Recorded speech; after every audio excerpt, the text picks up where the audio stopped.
Hello hello. Hello मेरे प्यारे दोस्तों, कैसे आप सभी। मैं इफ्तिखार एक बार फिर से स्वागत करता हूं आप सभी का अपनी इस नई वीडियो में। तो दोस्तों, जैसा कि आप जानते हैं, हमने इंपॉर्टेंट क्वेश्चन की एक सीरीज स्टार्ट की थी चैप्टर वाइज, जिसमें हमने 3 चैप्टर ऑलरेडी कवर किए थे। आज हम चलते हैं चैप्टर नंबर 4 की तरफ। चैप्टर नंबर 4 के बारे में डिस्कस करते हैं। तो चलिए टाइम वेस्ट ना करते हुए करते हैं, क्योंकि काफ़ी टाइम के बाद हमारी वीडियोस आ पा रही हैं, क्योंकि शेड्यूल ज़्यादा बिजी होने के कारण ऑफलाइन बैचेस भी हैं और फिर ऑनलाइन भी देखना है। तो चलिए स्टार्ट करते हैं। तो क्वेश्चन नंबर फर्स्ट अपना कहता है कि यदि अल्फा और बीटा समीकरण 2x square minus 3x plus 5 बराबर 0 के मूल हों, तो alpha square beta plus beta square alpha का मान ज्ञात कीजिए। तो क्वेश्चन नंबर पहला आपको स्क्रीन पे दिख जाएगा, आप देखिए, फिर हम इधर लिखते हैं। क्वेश्चन नंबर फर्स्ट में कहता है, एक समीकरण दिया है 2x square minus 3x plus 5 बराबर 0। कह रहा है ये समीकरण दिया है और कह रहा है इसके मूल अल्फा और बीटा है। तो इसके जो मूल है वो अल्फा और बीटा है। Alpha square plus beta square alpha, इसका मान निकालना है।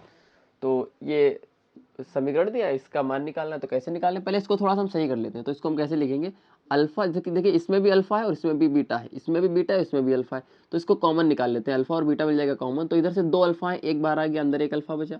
एक ही बीटा था, वो भी बाहर आ गया, तो कुछ नहीं बचा, प्लस बचा। अल्फा बाहर आ चुका है, बीटा बाहर आ चुका है। चूंकि 2 बीटा थे तो एक बीटा इसके अंदर बच जाएगा। और ये अल्फा और बीटा मूल है, इसका मतलब यहाँ से हम अल्फा इंटू बीटा और अल्फा प्लस बीटा का मान निकाल लेते हैं। तो हमारे पास एक फार्मूला होता है, शून्यांकों का योगफल, मतलब अल्फा प्लस बीटा का फार्मूला क्या होता था, माइनस बी बटा ए। और एक फार्मूला होता था अल्फा इंटू बीटा बराबर सी बटा ए। तो ये शून्यांकों के योगफल का फार्मूला था और ये शून्यांकों के गुणनफल का फार्मूला था। इनका मान निकाल लेते और यहाँ पे पुट कर देते, वैल्यू आ जाएगी। तो b का मान कितना है यहाँ पर, तो b का मान है कितना, माइनस का 3। और यहाँ पे माइनस पहले से दिया, तो ये माइनस पहले वाला और ये माइनस का 3 अपॉन a का मान कितना दिया है 2। उसके बाद यहाँ पे इसको थोड़ा सिंप्लीफाई कर लेते हैं। तो यहाँ पे क्या हो जाएगा, यहाँ पे हो जाएगा माइनस माइनस प्लस 3/2। उसके बाद c का मान यहाँ पे कितना है, c का मान दिया अपने को 5। देखिए ये अपना होता है c और ये अपना होता है पूरा b, अगर माइनस है उसको भी कवर करेंगे। उसके बाद ये होता है अपना a। तो c का मान कितना दिया है 5 और a का मान कितना दिया है 2। तो आ गया। तो ये अल्फा प्लस बीटा का मान यहाँ पे आ चुका है और ये अल्फा इंटू बीटा, मतलब अल्फा गुणे बीटा का मान आ चुका है। इसके अंदर मान रख देंगे तो क्या हो जाएगा मान, इसको यहाँ पे लिखते हैं alpha plus beta into alpha plus beta कितना हो जाएगा, अल्फा इंटू बीटा का मान दिया है हमको कितना 5/2। तो 5/2 यहाँ पे रख देते हैं सामने, तो हो जाएगा कितना 5/2 plus into alpha plus beta कितना दिया है 3/2। इनको सिंप्लीफाई कर लेंगे, 5 का 3 से गुणा और 2 का 2 से गुणा, नीचे आ जाएगा 2 दूनी 4 और ऊपर 5 तियां 15 आ जाएगा। तो ये आ जाएगा मान, तो ये हो जाएगी वैल्यू इसकी। ठीक है, तो इस तरीके से क्वेश्चन पहला कवर करते हैं। अब चलते हैं क्वेश्चन नंबर 2 की तरफ।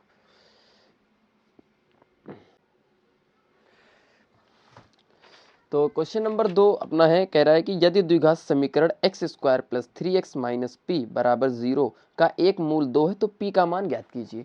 एक समीकरण दिया है जिसका एक मूल दिया है 2 है, उसका p का मान ज्ञात करना है। तो इस तरीके से क्वेश्चन काफी ज्यादा पूछे जाते हैं। तो ये समीकरण क्वेश्चन दिया है, question number 2, x square plus 3x minus P बराबर 0 का मूल 2 है, तो p का मान निकालना है। तो कुछ नहीं करना, इसको उठाओ, पहले यहाँ पे रखो, x square plus 3x minus P बराबर 0।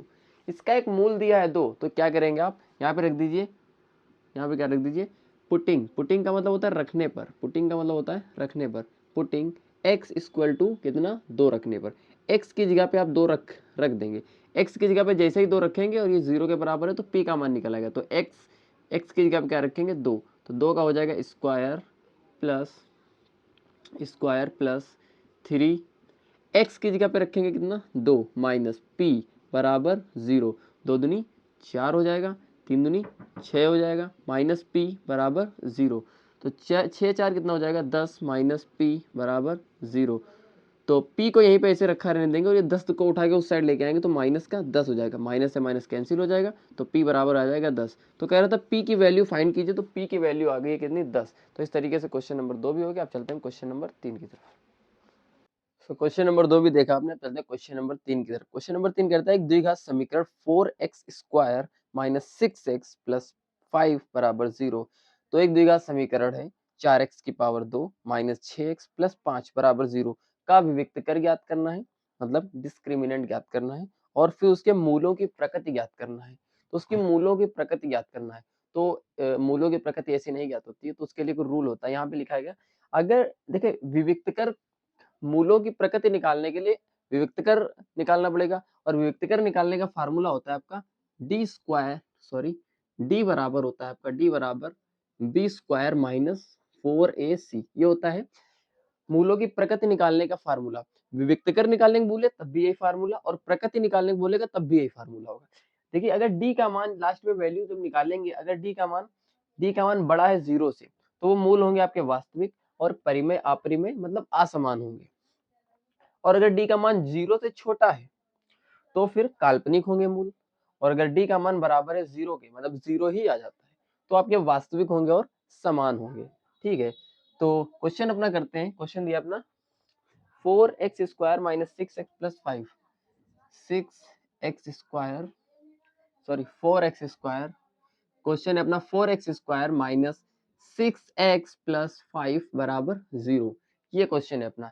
इसमें विविक्तकर निकालना है, तो ये विविक्तकर है, ये विविक्तकर का फार्मूला है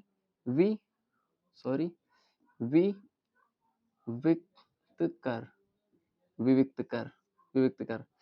तो यहाँ पे a हो जाएगा आपका 4, और b हो जाएगा माइनस का 6, और c हो जाएगा आपका 5। तो फार्मूले में मान रख देते हैं। b का मान कितना है, माइनस का 6, तो माइनस का 6 का स्क्वायर माइनस 4 गुणे a का मान कितना है आपका 4 गुणे c का मान आपका कितना है 5, 6 चाक 36 हो जाएगा, माइनस का 16 पंचे 80 हो गया। ठीक है, 80 से 36 घटाओगे कितने बचेगा, तो 80 से 36 घटाओगे तो आपका 44 बचेगा माइनस का।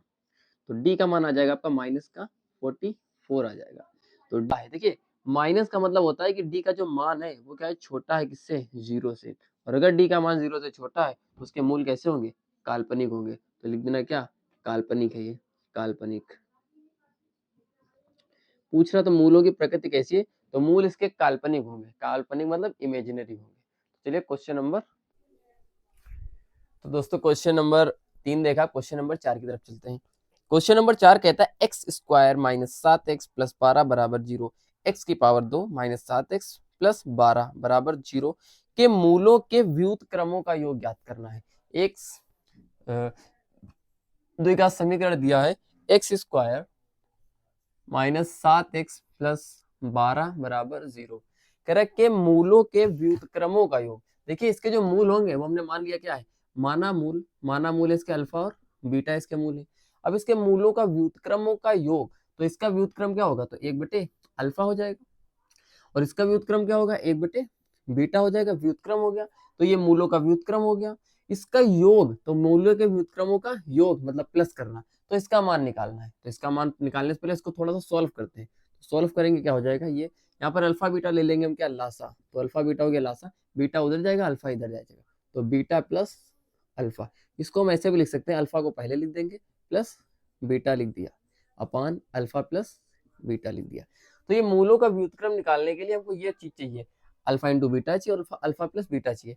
अल्फा प्लस बीटा का एक फार्मूला होता है कि आपको पता ही है, उसको बोलते हैं मूलों का योग। क्या होता है, माइनस का बी अपॉन ए, और अल्फा इंटू बीटा का एक मान होता है, क्या होता है, सी बटा ए।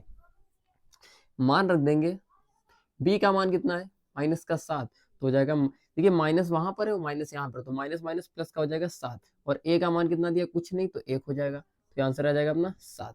ठीक है, सी का मान देख लेते हैं, यहाँ पर सी का मान कितना दिया है 12, और ए का मान कुछ नहीं है तो 1 है। ठीक है, तो यहाँ पर भी कितना आ जाएगा 12। अब इनकी जो वैल्यू है अल्फा प्लस बीटा का और अल्फा इंटू बीटा का, इसको उठा के पुट कर देंगे, ये वैल्यूज और ये वैल्यूज उठा के यहाँ पे पुट कर देंगे तो मान आ जाएगा। अल्फा प्लस बीटा कितना निकाला हमने 7, और अल्फा इंटू बीटा कितना आ जाएगा 12, यही आ जाएगा क्या, ये क्या है मूलों का व्युत्क्रम, तो यही आ जाएगा मूलों का व्युत्क्रम, ये आ जाएगा मूलों का व्युत्क्रम। तो मूलों का व्युत्क्रमों का योग आ गया 7/12। तो इस तरीके से क्वेश्चन नंबर 3 भी हो गया। अब चलते हैं क्वेश्चन नंबर 4 की तरफ। दोस्तों क्वेश्चन प्रैक्टिस जरूर करिएगा, ये ना सोचिए कि क्वेश्चन इतने आसान है तो हो जाएंगे, नहीं, क्वेश्चन प्रैक्टिस जरूर करिएगा। ठीक है, चलते हैं क्वेश्चन नंबर नेक्स्ट की तरफ। तो मेरे दोस्त क्वेश्चन नंबर देखा आपने, क्वेश्चन नंबर कितना था, 4 होगा शायद। तो नेक्स्ट क्वेश्चन देखते हैं क्या था। दो क्रमागत धनात्मक पूर्णांकों को ज्ञात करना है जिनके वर्गों का योग 365 है। तो दो क्रमागत धनात्मक पूर्णांकों को ज्ञात करना जिनके वर्गों का योग 365 है। हमेशा जब भी बोले दो धनात्मक पूर्णांक तो आप कुछ भी मान लीजिए, लेकिन अब जब भी मानना पड़े तो आपको एक को x मानिए और दूसरे को x+1 मानिए। क्यों मानते हैं x को और x+1? तो जैसे कोई भी धनात्मक पूर्णांक आप ले लीजिए, जैसे कि आपका 5 और 6 हो गया, क्रमागत है ना और धनात्मक भी है। मैंने -5 और -6 नहीं बोला ना, तो प्लस है। तो जैसे कि धनात्मक पूर्णांक जैसे कि 5 और 6 हो गया, या आप ऐसे बोल दिए 14 या 15 हो जाएगा। क्रमागत है, देखिए पहले 5 आता है फिर 6 आता है, तो क्रम से हो गए, और धन है प्लस है ये दोनों। अच्छा देखो, इसको अगर हम मान ले क्या 5 को x, तो ये क्या हो जाएगा फिर, तो इसको हम 6 को ऐसे लिख सकते हैं, 5 + 1 लिख सकते हैं। और 5 को क्या माना था हमने x, तो 5 की जगह पे क्या रख देंगे x और +1 आ जाएगा। तो दो धनात्मक पूर्णांक क्या हो जाएंगे, एक हो जाएगा x और दूसरा क्या हो जाएगा x+1। तो चलिए इसी का इस्तेमाल करते हैं, क्वेश्चन अपना कंप्लीट करते हैं। तो लेट्स स्टार्ट द क्वेश्चन। तेरी तरफ नजर उठी तो क्वेश्चन क्या कह रहा है अपना, हाँ, दो क्रमागत धन पूर्णांकों के वर्गों का योग 365 है। क्रमागत धनात्मक पूर्णांक ज्ञात कीजिए। तो लेट सपोज, मतलब माना दो, बोर्ड पे राइटिंग टेढ़ी हो जाती है। तो दो क्रमागत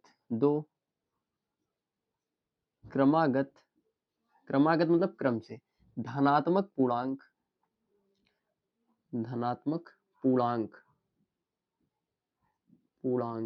तो माना दो क्रमागत धनात्मक पूर्णांक बराबर, पहला मान लिया x और दूसरा मान लिया x+1 मान लिया। तो इनके ये जो धनात्मक पूर्णांक है, इनके वर्गों का योग, तो पहले इनका वर्ग करेंगे फिर इनका योग कर देंगे, वो आ जाएगा 365 के बराबर। तो भाई साहब ये उठाओ पहले क्या x, और इसका क्या कर दो वर्ग, दूसरा उठा के लाओ कौन सा x+1, और इसका क्या कर दो वर्ग, और इनके वर्गों का योग कर दो, मतलब इनको दोनों को जोड़ दो। तो ये किसके बराबर आ जाएगा, 365 के बराबर आ जाएगा। बस कुछ नहीं करना, इक्वेशन सॉल्व करो, आंसर आ जाएगा। तो एक्स स्क्वायर तो ऐसे ही रहा, ठीक है कोई बात ना। ये x+1 का होल आप स्क्वायर तो खोलोगे, तो एक्स स्क्वायर मतलब ये स्क्वायर पहले भी जाएगा, फिर ये स्क्वायर दूसरे पे जाएगा, मतलब 1 का स्क्वायर प्लस दोनों का गुणा, तो x का 1 से गुणा x ही रहा, और ये ऊपर वाली पावर आगे आ जाएगी बराबर 3x नहीं 365। एक्स स्क्वायर कितना हो जाएगा, 2x स्क्वायर प्लस एक का स्क्वायर कुछ भी करो वो 1 ही रहेगा, प्लस ये कितना हो जाएगा आपका 2x बराबर 365। क्या करना है, ये 2x स्क्वायर को ऐसे ही रखना है, और ये उसके बाद रखना है 2x, उसके बाद ये 1 है, और ये 365 को उस साइड लेके आएंगे, तो 365 उस साइड आएगा तो माइनस का हो जाएगा, तो प्लस का 1, और 365 को उस साइड लेके आएंगे तो माइनस का 365 बराबर क्या हो जाएगा 0। तो एक्स स्क्वायर प्लस 2x, 365 से 1 घटाओ तो माइनस का 364 बचा बराबर 0। इसमें भी 2, इसमें भी 2, इसमें भी 2, 2 2 और 2 कॉमन ले लो पूरे से, तो हो जाएगा अंदर क्या बचेगा x की पावर 2, और ये बचेगा x, इधर इधर 2 कॉमन लोगे तो कैसे, कुछ नहीं, ऐसे करो 365 को 2 से भाग कर दो, 2 एकम 2, 1 बचा 16 और 2 अठी 16 और 2 दूनी 4, 182। सिंपल आधा करना होता है तो 182 बराबर 0। ये दो 0 के बटे में आ जाएगा, गुणे वाली संख्या सामने के बटे में जाएगी, 0 हो जाएगी, तो ये खत्म हो जाएगा पूरा, ठीक है। तो x की पावर 2 इंटू एक्स माइनस 182 बराबर 0। अब आपको क्या करना है, यहाँ पर लगाना है आपको क्या, इसके गुणनखंड करने हैं। 182 के ऐसे टुकड़े करो जोड़ने घटाने पर x आ जाए, x आ जाए मतलब एक x आ जाए मतलब एक आ जाए। तो कैसे करना है इसको ऐसे करना, पहले तो इसको रफ करो, हाँ इसको कैसे करना, 182 के ऐसे दो फैक्टर करो कि जोड़ने घटाने पर x आ जाए या एक आ जाए। 182 को 2 से काटो, 2 से काटने का मतलब सिंपल आधा करना, 18 का आधा 9 और 2 का आधा कितना 2 एकम 2, सॉरी 91, 91 को काटना है 3 से काटो, कट जाएगा ना, कट ही जाएगा, 3 दूनी 6, कितना बचा, नहीं सॉरी 3 से नहीं कटेगा, ये जाएगा आपका 7 से जाएगा, 7 एकम 7, कितना बचा 2, 21 हो गया, 7 त्रिक 21, 13 आ गया, 13 से काटो, 13 एकम 13। अब इन्हीं को जोड़ो घटाओ कुछ आना चाहिए एक, तो हम ऐसे कर दें 7 दूनी 14 और ये आ गया 13। तो 182 के दो फैक्टर बन रहे, एक बन रहा है 14 और एक बन रहा है क्या 13।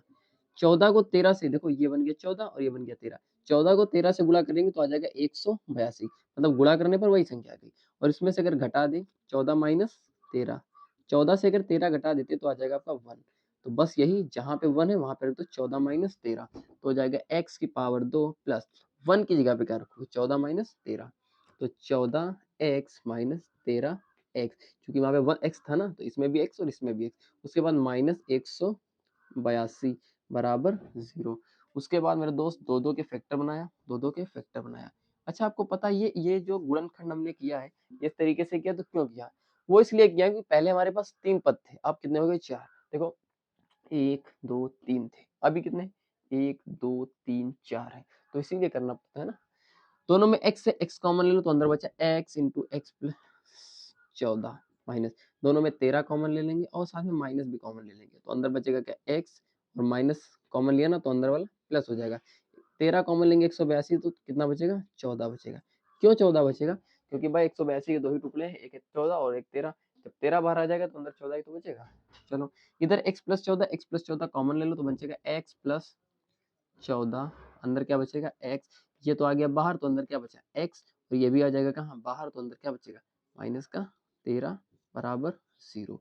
तो मान निकाल लेंगे, एक बार इसको बारी बारी से 0 के बराबर रख देंगे, जब इसको 0 के बराबर रखेंगे तो आंसर आएगा माइनस का 14, और इसको 0 के बराबर रखेंगे तो ये 13 उधर जाएगा तो आएगा आंसर 13।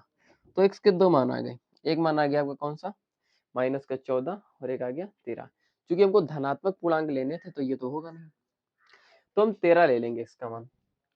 तो अगर x का मान 13 आ गया तो धनात्मक पूर्णांक क्या होंगे, तो धनात्मक पूर्णांक क्या होंगे, तो हमारे पूर्णांक क्या आ जाएंगे, पूर्णांक का मतलब यही संख्याएं जो हम निकाल रहे थे। पहली कौन सी थी x थी और दूसरी क्या थी x प्लस 1 थी। तो पहली x थी, x का मान कितना आ जाएगा 13 हो जाएगा। उसके बाद दूसरी क्या आ जाएगी, यहाँ पे रखेंगे 13 और 13 प्लस 1 कितना हो जाएगा, कितना हो जाएगा 14 हो जाएगा। तो वो दो संख्याएं जिनके वर्गों का योग 365 था वो कौन कौन सी संख्या थी, तो वो यही थी कौन सी 13 और 14। तो इस तरीके से क्वेश्चन अपना हम कंप्लीट कर लेते हैं, फिर चलते हैं क्वेश्चन नंबर नेक्स्ट की तरफ। तब तक आप एंजॉय करिए, नहीं जा नहीं रहे, बस क्वेश्चन देखने जा रहे कौन सा दूसरा है कौन सा, बहुत सारे क्वेश्चन है, इंपॉर्टेंट क्वेश्चन की बात कर रहे हैं। तो चलिए फिर मिलते हैं। तो दोस्तों अगला क्वेश्चन कह रहा है क्वेश्चन नंबर 6, मतलब सीरीज का क्वेश्चन नंबर 6, वैसे तो क्वेश्चन इंपॉर्टेंट क्वेश्चन है, ठीक है। तो कह रहा है क्या, एक संख्या और उसके व्युत्क्रम का योग 4 सही 1/4 है, वह संख्या ज्ञात कीजिए। तो कोई संख्या है और उसका व्युत्क्रम लो, उसका योग करो, 4 सही 4/4 है, वो कह रहा है संख्या कितनी होगी। तो कुछ नहीं, मान लो, माना क्या, माना माना संख्या बराबर,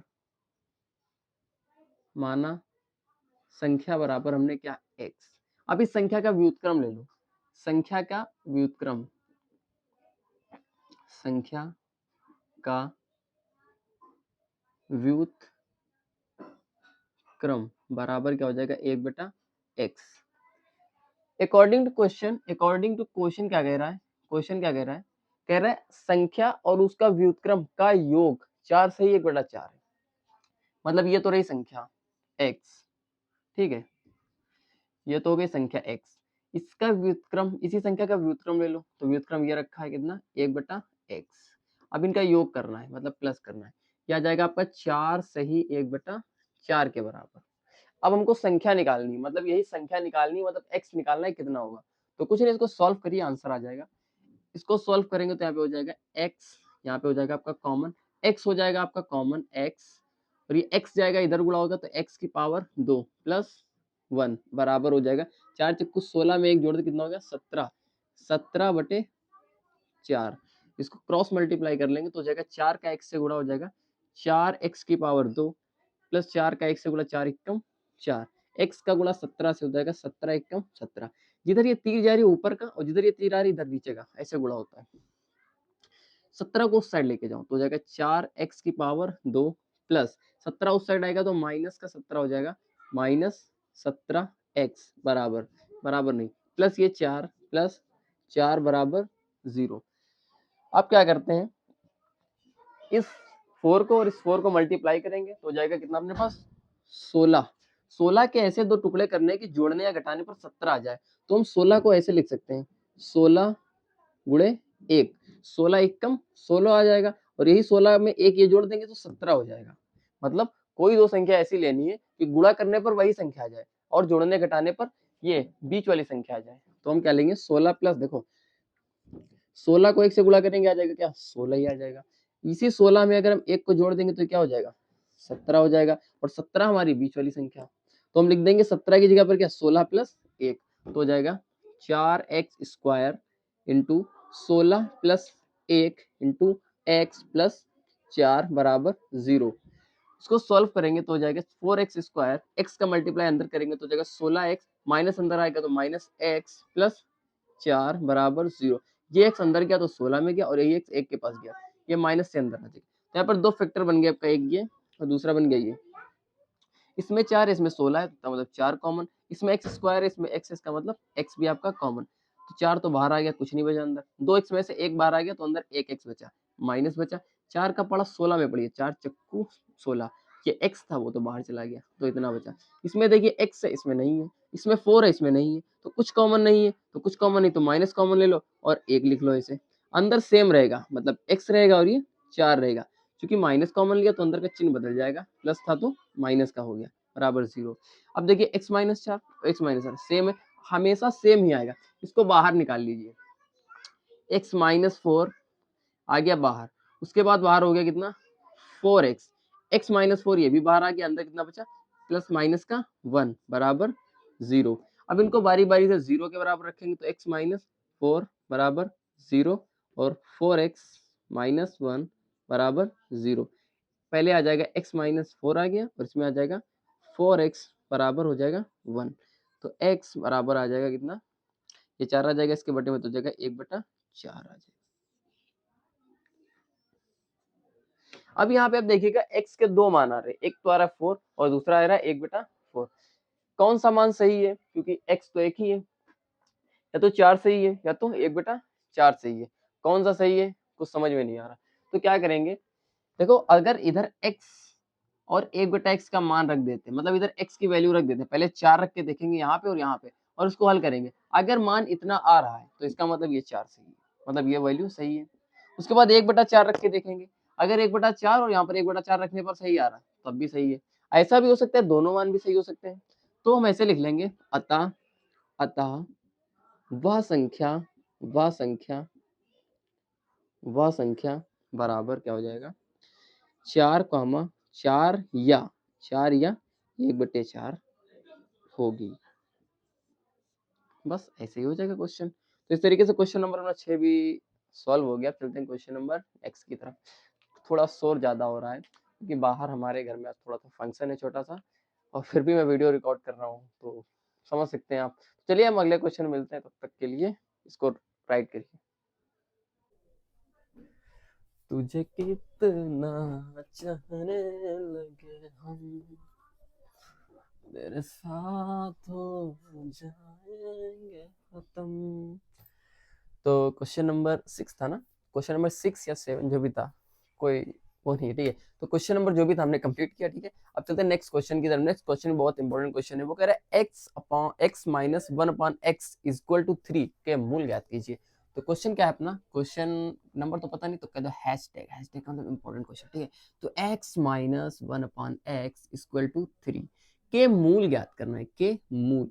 देखिए मूल और शून्यांक को बात एक ही है, द्विघात समीकरण बनेगा और उसके फैक्टर करने पड़े। अगर फैक्टर नहीं हो रहे हैं, मिडल टर्म स्प्लिटिंग मेथड मतलब माध्य पथ विभाजक का सूत्र नहीं लगता है, तो आप लगाएंगे कौन सा सूत्र, श्रीधराचार्य का सूत्र लगाएंगे। श्रीधराचार्य का सूत्र क्या होता है, तो होता है x बराबर प्लस माइनस सॉरी गलती minus B plus minus root b² minus 4ac upon 2a। Stress लेने नहीं होता, काय का स्ट्रेस है ना, स्ट्रेस नहीं होता, सवाल होता। देखो ऐसा होता, इधर थोड़ा सा सॉल्व देखिए। यहाँ पे ये द्विघात समीकरण तो है ना, जिसकी पावर 2 द्विघात समीकरण कहलाता है, लेकिन ये बन नहीं रहा। इसको पहले बनाते हैं द्विघात समीकरण, कैसे सॉल्व करते हैं। तो यहाँ पे ले लो इसका एलसीएम, इसका ले लेते हैं एलसीएम। ये एक्स इधर इधर जाएगा तो एक्स की power 2 minus 1 is equal to 3। यहाँ पर थोड़ा सॉल्व करेंगे तो जाएगा x² माइनस 1 बराबर x का गुणा 3 से तो जाएगा 3x। थोड़ा सा और सॉल्व करेंगे तो x² 3x को उस साइड लेके आओ तो माइनस का 3x, इधर -1 पहले से था तो -1 बराबर 0। अब बन गया ना द्विघात समीकरण, ऐसे ही बनाना। x की द्विघात समीकरण कैसे, तो देखो यहाँ पर x की अधिकतम पावर कितनी है 2, तो द्विघात समीकरण है ना।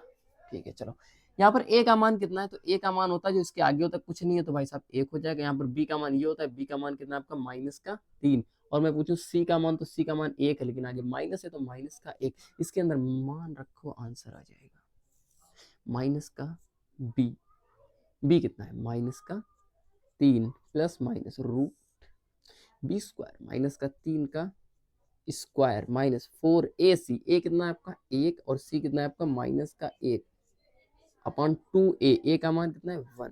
ठीक है, अपॉन थोड़ा सा सॉल्व करेंगे, माइनस माइनस प्लस हो जाएगा 3 प्लस माइनस रूट 3 का स्क्वायर हो जाएगा 3 तिहाई 9, माइनस माइनस हो जाता है भाई साहब प्लस, 4 एकम 4 हो जाता है, 2 एकम 2 प्लस -3 4 और 9 कितना हो जाता है अंदर, 4 9 कितना होता है 13 तो होता शायद, हाँ 13 तो होगा, 2 हो जाता है, बस बस बस यही आ जाएगा इसका मान। इसको ऐसे भी लिख सकते हो तुम, कैसे, ऐसे ऐसे देखो, ऐसे इसको ऐसे भी लिख सकते हो, x के वैल्यूज ऐसे, तो x बराबर हो जाएगा, एक बार प्लस ले लो एक बार माइनस, तो एक बोलो 3 प्लस रूट 13/2, एक तो ये मान हो गया, एक और हो सकता है 3 माइनस रूट 13/2, एक ये मान हो सकता है, तो या तो ये होगा या तो ये होगा, तो दोनों मूल निकल आए हैं। थोड़ा और सॉल्व कर सकते हैं, रूट 13 की वैल्यू रख दो, कितनी होती, नहीं होती ना, होती है पता नहीं तुम्हें, देखो ठीक है चलो कर लेना, मान इतने आ जाएगा। तो ये होगा क्वेश्चन नंबर अपना, ऐसा मतलब क्वेश्चन नंबर जो भी है हैशटैग क्वेश्चन है, ठीक है हो गया। अब चलते हैं क्वेश्चन नंबर नेक्स्ट की तरफ, तो चलते हैं अगला नंबर, तो हम चलते हैं क्वेश्चन नंबर नेक्स्ट की तरफ। अगला क्वेश्चन मेरा क्या कह रहा है, अगला क्वेश्चन कह रहा है कि ये जो क्वेश्चन दिया कर है इसका विविक्तकर ज्ञात करो, 2x की पावर 2 -4x प्लस 3 बराबर 0 का विविक्तकर निकालना है, और फिर मूलों की प्रकृति निकालना है। विविक्तकर कैसे निकालते हैं, विविक्तकर होता है आपका d, डिस्क्रिमिनेंट बोलते हैं, db स्क्वायर -4ac होता है, कुछ नहीं, ये होता है आपका a और ये होता है आपका b और ये होता है आपका c, तो कर लेते हैं, तो d बराबर हो जाएगा, b का मान कितना है आपका, b का मान कितना है -4, तो -4 की पावर 2 -4, a का मान कितना आपका 2 इंटू c का मान कितना आपका 3, 4 का स्क्वायर करेंगे 4 चक्कू 16, 4 दूनी 8, 8 त्रिक 24, सही है ना, 4 दूनी 8, 8 त्रिक 24, ठीक है भाई साहब, ठीक है। 24 से 16 घटाओ कितना बचेगा, -8 बचेगा, तो d का मान कितना आ गया -8। ये देखो d कैसे आई, चूंकि क्या, चूंकि d का जो मान है वो क्या है छोटा है, नहीं हाँ छोटा है, जीरो से नहीं, डी का मान क्या है, डी का मान बड़ा नहीं, डी का मान छोटा है, जीरो से, जीरो बड़ा है और डी का मान जो आया है, डी का मान कितना है -8, तो जीरो बड़ा है और डी का मान छोटा है। कभी भी ये कंडीशन बन जाए तो इसके मूल कैसे होंगे आपके, काल्पनिक होंगे, कैसे, काल्पनिक काल्पनिक होंगे, काल्पनिक बोले या इमेजिनरी बोले, बात एक ही होती है, इमेजिनरी। तो इस तरीके से क्वेश्चन नंबर ये भी अपना कंप्लीट हुआ। आप चलते हैं मोस्ट इंपोर्टेंट क्वेश्चन नेक्स्ट की तरफ, तो चलते हैं, इसको प्रैक्टिस करिए, चलते हैं। अगला क्वेश्चन है दोस्त, क्या कह रहा है, एक रेलगाड़ी एक समान चाल से 180 किलोमीटर की दूरी तय करती है, और यदि चाल 5 किलोमीटर प्रति घंटा बढ़ा देती है तो वह उसी यात्रा में आधा घंटा कम समय लेती है, रेलगाड़ी की चाल ज्ञात कीजिए। अच्छा, कुछ चाल से जा रही थी, फिर उसने चाल बढ़ा दी, तो उसको आधा घंटा कम समय लेती, कैसे पता चलेगा, तो पहले वाली चाल से जो गई थी उससे दूसरी वाली चाल घटाई गई होगी, स्पीड वाली चाल घटाई गई होगी, तब समय कम लग रहा ज्यादा लग रहा पता चलता है। तो वैसे ही हम करेंगे, पहले चाल निकालेंगे कुछ, उसके बाद वाली चाल निकालेंगे, जब चाल बढ़ेगी दोनों को घटाएंगे तो समय निकल आएगा। कह रहा है रेलगाड़ी की चाल ज्ञात कीजिए, तो माना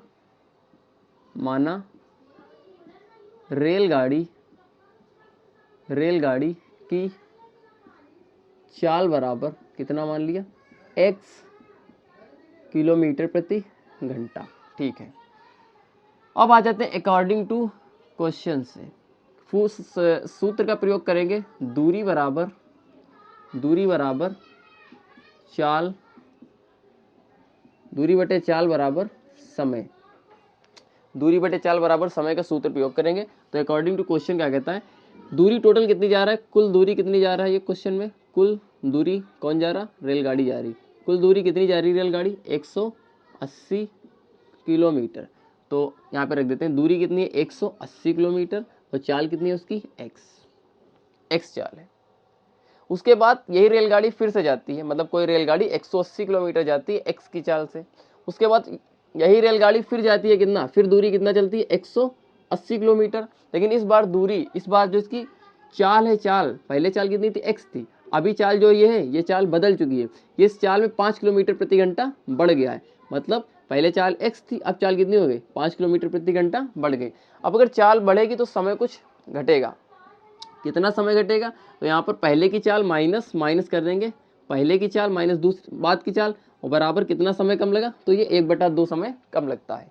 क्वेश्चन कह रहा था कि अपना क्या, कि एक रेलगाड़ी एक समान चाल से 180 किलोमीटर की दूरी तय करती है, और यदि चाल 5 किलोमीटर प्रति घंटा अधिक होती इसलिए प्लस किया गया, तो वह उसी यात्रा में आधा घंटा कम लेती है। रेलगाड़ी की चाल ज्ञात कीजिए। तो मान लिया रेलगाड़ी की चाल इतनी x है, कुल दूरी चल रही 180 किलोमीटर, पहले समय कितना ले रही थी 180/x, बाद में समय कितना ले रही 180 x + 5, पहले वाले समय से दूसरे वाला समय घटा देंगे तो जितना समय बढ़ रहा है वो निकल आएगा, कितना बढ़ रहा था 1/2। अब इसको हल कर लेते हैं, तो हम x का मान निकलेगा, वही क्या होगी चाल होगी। हल कर लेते हैं इसको, तो हो जाएगा x × x + 5, इसमें 180 ऊपर, इसको कॉमन ले लेते हैं अंदर, ठीक है, ये x + 5 उधर जाएगा और ये x इधर आ जाएगा, तो x + 5 ऊपर चला गया, x + 5, ये x इधर आ जाएगा, तो माइनस का x बराबर हो जाएगा 1/2। कह दो 180 दोनों में था, ये तो बाहर आ चुका, ठीक है, x से x कैंसिल हो गया, 180 का गुणा 5 से कर देंगे तो 0 ऐसे ही रहा, 5 × 8 = 40 का 0 हासिल 4, 5 × 1 = 5, 4 9, 900 हो गया। नीचे हो जाएगा आपका, गुणा कर लो, तो x² + x का 5x बराबर 1/2, कैंची का गुणा कर लेंगे तो हो जाएगा x⁻2 + 5x, ये पूरा गुणा 1 से हो गया, कुछ फर्क नहीं पड़ेगा। फिर ये 900 गुणा 2 से हो गया, 900 × 1800, ठीक है, तो हो जाएगा x² + 5x, 1800 को उस साइड ले जाएंगे तो माइनस का 1800 बराबर 0, ये 1800 उठा के उस साइड लेके चले गए। अब 1800 के आपको ऐसे टुकड़े करने की 5 आ जाए, तो क्या हो जाएंगे टुकड़े 1800 के ऐसे कि 5 आ जाए, तो कर लेंगे 1800 के टुकड़े, 2 से काटेंगे तो आ जाएगा कितना 900, फिर 2 से काटेंगे कितना आ जाएगा 450। 2 से काटने का मतलब होता है सिंपल कि इसका आधा करना है, ठीक है, फिर 2 से काटेंगे तो कितना हो जाएगा 2 दूनी 4, 2 दूनी 4, 10 बचा, 2 पंचे 10, फिर 5 से काटेंगे, 5 चक्कू 20 और 5 25, फिर 5 से काटेंगे, 5 9 45, फिर 3 से काटेंगे, 3 3 9, फिर 3 से काटेंगे, 3 1 3। अब इन्हीं सारी संख्याओं को जोड़ें घटाएंगे और कुछ 5 लाएंगे, 2 × 2 × 2, और ये आपका कितना है 5 × 5 × 3 × 3।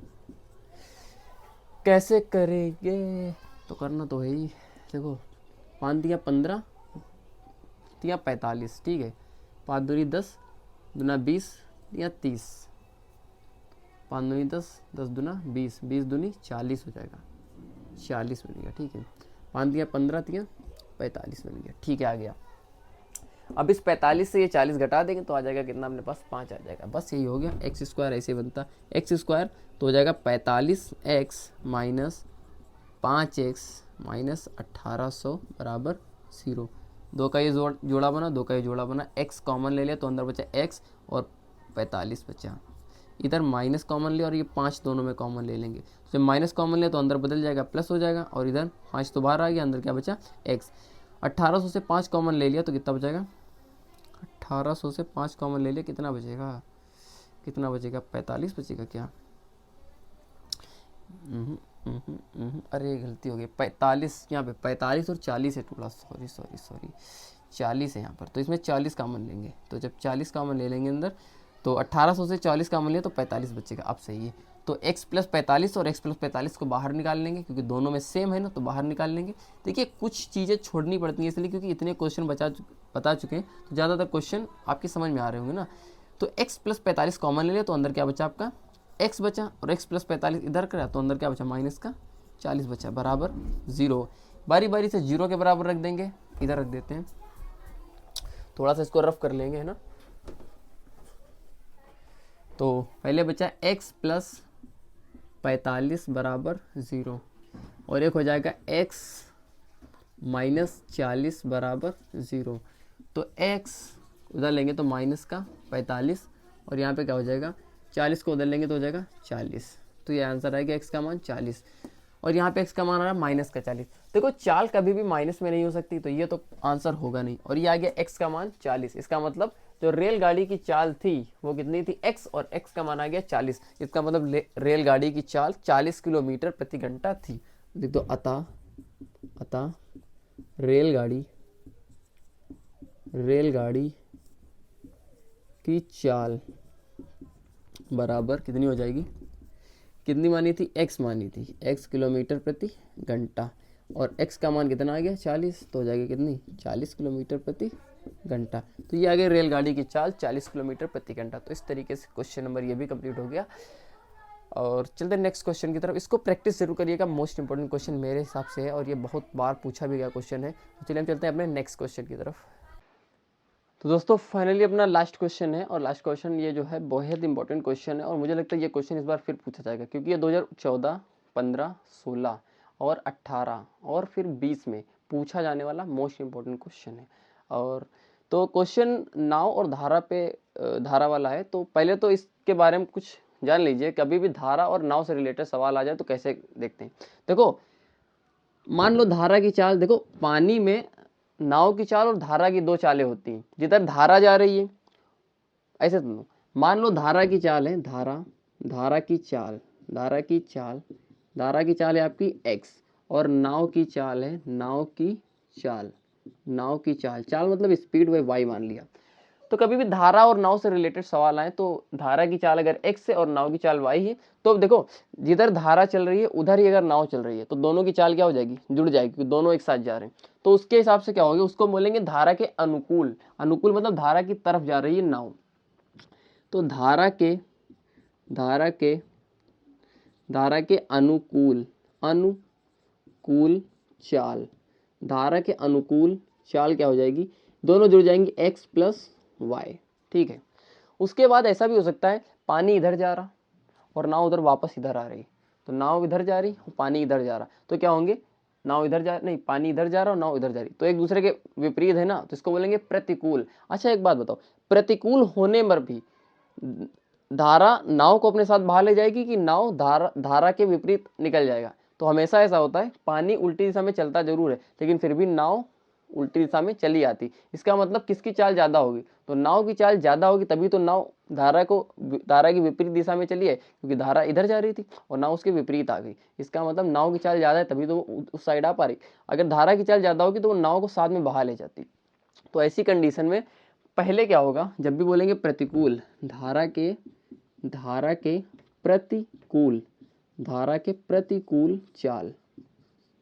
प्रतिकूल चाल, किसकी चाल ज्यादा होगी, हमेशा नाव की चाल ज्यादा होगी, तो y, और प्रतिकूल कभी भी आ जाए तो घटाना पड़ता है, y माइनस एक्स।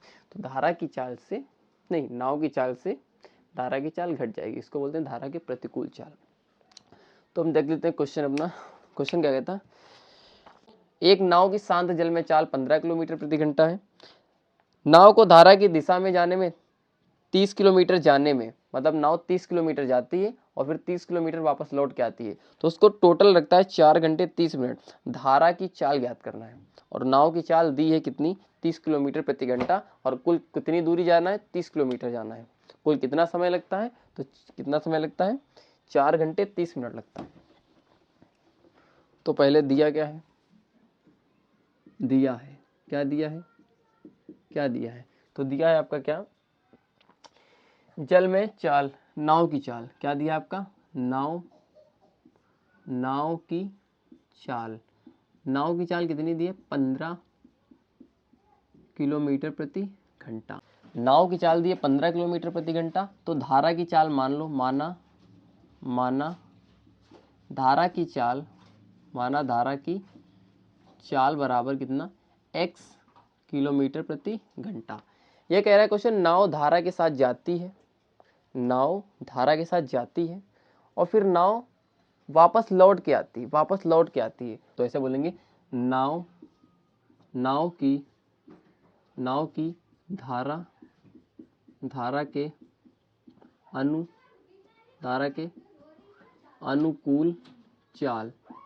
धारा के अनुकूल चाल, तो हो जाएगी कितनी, दोनों को जोड़ लेंगे कितना हो जाएगा, 15 प्लस एक्स, सॉरी ऐसे जोड़ लेंगे, धारा की चाल और नाव की चाल। तो नाव की चाल कितनी हो जाएगी 15 प्लस एक्स, ये हो जाएगी धारा के अनुकूल चाल। उसके बाद नाव की